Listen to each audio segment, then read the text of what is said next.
So hello and welcome to Khel now. Today our guest is an Olympian. In fact, she is a history maker. She is the first Indian fencer to represent India at the Olympics at Tokyo 2020, and we all are proud of your sensational performance. Please welcome Bhavani Devi. Welcome to the Thank show, you. ma'am. Thank you so much. Thank you. So my first question to you is: fencing is not that popular a sport in India. How did you get into the sport? What influenced you to take up fencing? So I always wanted to play any sports when I was young. So I moved to new school. It's a government school in Chennai. So we were given 5 sports, and they have asked for 6 members in each sport. So when I went to give my name, only the option they had was fencing.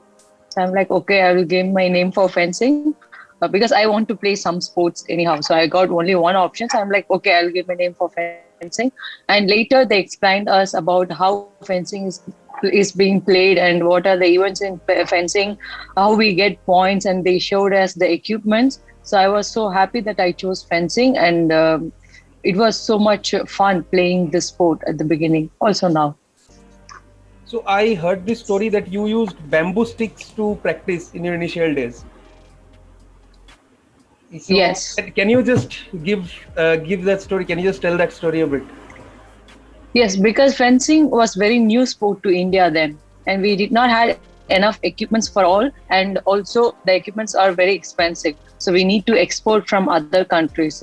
So when I started training, we had less amount of equipments in my state, in my city, and also it's very expensive. So we bought one set of equipments and we kept it to use for competitions. So for training, we used bamboo sticks because if I use the proper equipments in training, it will get break, or I have to buy another one for my competition. So it was difficult for me then. So I used many people. We used the bamboo sticks during training, and we used the proper equipments only for competitions. So can you describe your journey from taking up fencing to being the first woman to participate in the Olympics? Okay, it's a very long journey, but the experiences and the learnings I have got from this journey was very special. And I think because at the beginning I was alone in this journey, I was trying everything by myself, going for competition, for training, for camps, arranging funds. So it was very difficult. It was stressful also. But later later I understand that these situations are helping me to get better, not only as a fencer and also as a person. And that's what made me a strong woman also. So I think it's because of the support I received from my family, especially from my parents. So they were the only ones who were supporting me from the day one till now. And their encouragement and their support helped me to move forward. Because earlier I was not taking good results. I was only going for competitions, coming back. I was not even getting closer to the Olympic qualification. So when many people told me like it's not no, fencing is not for India, maybe it's not for women to have a career in this sport. So, but even then, my parents, they always supported me. They said, "Don't worry, you try your best. Don't think about the result. Just keep trying, keep going forward, learn from your mistakes." So that's what I did. I think that's what helped me to become an Olympian now. Uh, so you mentioned about being a woman, how it is difficult to get into the sport. So just want to ask you, being a woman in India, is it difficult for a woman in India to get into a sport like fencing? No, it is not difficult to get into this sport, but it is difficult to sustain in a sports Right. professional for a long period, Hmm. especially a new sport like fencing, because the results takes time. Because we need to learn a lot of things, we need more experience, we need time for that. Even in my case, I was thinking like if I were a man, and I was doing a sport and I was trying to achieve something, maybe I would not have received so much of negative or discouragement from other people, only because I was woman. So they were telling me to focus on other career or to choose other options. So I think it's not about being in the sports, but to take a career in a sport and to sustain in a sport for longer period. So for that, we need support from the family and from the society. So I think, and now it's definitely changing. We can see that. I think even in my case, during Olympics and after Olympics, I have received so much positive words and positive support from people and from the government, from many important people and leaders. So it is important for all the athletes, whether they win or lose. We are trying our best. So we are giving our 100% effort in everyday training and also in every competition. So the result is just a part of a sport. So we will always continue keep doing that to get better. So we need to receive the same kind of support throughout the entire sports career. So I think it's changing now. People are also supporting all kind of sports. So I think we are doing well in a sports category. We need to have that support for a longer period, not just before Olympics or during or after, but for the entire period of the athlete's career. So my next question is, how did you feel when you knew that you became the first Indian fencer to qualify for the Olympics?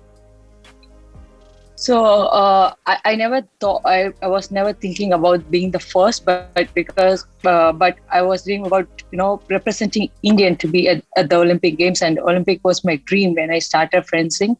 And as you know, when you try to do something for the first time, it is very difficult. You need to face a lot of other things other than training and traveling. But I was very happy that I have made the right decisions in my life, because I believed in myself. I think all believe in themselves. But for me, in my case, I'm very thankful to my parents, because they believed in me more than I did. So they always supported me. They say, no, you will do it. Just try again. And so I think I was like, I think because of their support only, I was able to continue my passion. And finally, I could able to take part in the Olympics. And then, qualifying for the first time, it's a very special moment, and no one can take that prestige from you. So I'm so honored to represent our country as a first Indian at the Olympic Games, and I know this will encourage and boost all other fencers to work more hard to reach their dreams. So we all see the performance at the Olympics, but what goes into the training? What goes into the training behind the scenes for the preparation for the Olympics? How much training is required? If you can tell us to the viewers. So how much training? It's like so I was training for Olympics for last 15 years. It's not just every day we try to do better to arrive to our dream.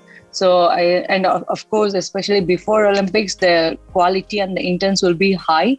And I had a very good opportunity to train with the Italian national team, and I'm thankful to the Italian Fencing Federation for allowing me to participate in their special training camps. So that is more important. So it's not easy that all people will allow you in their Olympic preparation, in the special Olympic preparation. But I just want to thank the Italian Federation for allowing me in their training camps, and that helped me to improve better. And for me, especially last few months, training helped me a lot.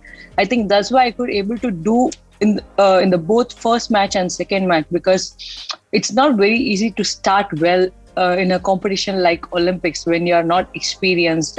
And I think that kind of training preparation and also the support I received in the last few months from different kind of people from tops. I was included in the tops. And then the support from Ghosj Foundation. So everyone was so encouraging, especially in the last few months. That helped me to focus only on my performance, I think, and that's why I could able to start well, and also I finished well. For me, of course, it's a little bit disappointment to lose in the second match, but I take it as a learning experience, and for me, I have given my best effort to arrive to this level. And of course, I had to learn more. I need to improve more in fencing, but whatever the preparations we did, it helped me to do better, this performance. And I'm sure in the next few years, I will do much better in the next Olympics. So when you were going for your first match in the Olympics, what was the feeling like? Because this is the biggest stage for any athlete. So what was the feeling like when you They just Okay, the feeling is it's very special. I got also a little bit emotional when I was stepping on the stage because I always dreaming about this moment, fencing in the Olympic arena, and I was seeing the circles when I was stepping on the stage to my pist, and I saw my mother sitting in front of me near the pist. So I think it's a very very special and unforgettable moment in my life, and I know the work we had done to arrive to here was so tough, but we finally made it. I'm just thankful to all the people who have helped me to arrive to this position. It is definitely not possible without all of their support. Each one of their support, even a small or big, every support helped me to move forward, to move to next level. So when I was there, I was just thanking all the people, and I was thanking God, and I was thanking my mother. So I was just, thanking everyone who helped me to make my dream come true. And then I, focused on my match. so your second match was against the world number three. So you gave your best, and it was a fascinating performance. So we are all proud of you. What exactly are your thoughts or your opinions about your performance at the Olympics? Your Yeah. So the first match I started, I was a little bit nervous before the match because it's Olympics, and after a long time we are having the national tournament, international tournament, and it's Olympics, and I know everyone is going to watch my match. I was a little bit worried like how I will start, and then I started well. And after that, I continued to maintain that form, and I planned each touch, and I did well. Everything was perfect because the opponent couldn't understand what I was changing. So everything went very well in the first match. In the second match, also again we had some plans. We tried to put that, and but this opponent, she has more experience. She's she can handle any kind of intense situation. So at the beginning, she was, I was trying to change something, but I didn't change well. I was not changing the right thing. I was trying to change my focus, my concentration, everything was well. So I don't get distracted from many things, but I was trying to change something. But in the first half, she did all actions in a very good time. So, and then after the break, I understand what I had to change. I changed it, and I was getting points. But again, after it was too late because the lead is too far, and in saber it's very quick. No, the moments are very very fast. Sometimes it's difficult to cover the lead in the second half. But anyway, for me, I'm happy that I did not get distracted from any other things because I was having full concentration on the match. I was trying to change my moments, but also at the same time, I'm still not very satisfied with it, with my performance. But also, I feel that I have tried it. I have tried to do better, and of course, it's I need to learn more. I need to improve more, and yeah, I'm just looking forward to start my preparation for next Olympics. So how has life changed after the Olympics? So after the Olympics, I was really surprised to see the positive support from the people, from the leaders, especially from our Prime Minister, sir, and also from other leaders, because I always wanted this kind of support in my career. Because when I was doing everything alone at the beginning, I wanted, for me, more than the financial support, I wanted this kind of support, because this gives you more energy, more, you will feel more good that, you are part of a country, that a country is supporting you. So I always wanted this kind of support. And when it happened after the qualification, before Olympics and also after Olympics, so that is what athletes need. We need those supports, and I'm very happy that people have supported me. It was the first time that most people watched fencing, even though it was at 5:30 a.m. Many people messaged me that they really woke up at 5 a.m. to and waited for my match, and that was very special. And I think this will help me to move forward. Actually, those words gave me a energy to come back, and because I was a little bit sad also on that day. But again, it's a part of sports. But these encouraging words from the people and from the prime minister sir, from the other leaders, helped me to recover. And I was very happy that finally all the people understand about the athletes career. And I'm just happy for the change happening in our country. And I'm proud to be an Indian. And I'm just want to restart my season and start my competitions, and again want to have that feeling of representing the country. So, do you feel that your performance at the Olympics will impact the future of fencing in India? Definitely yes, and it has already, so many people now, I'm sure, will start dreaming. I mean, already started dreaming about Olympics.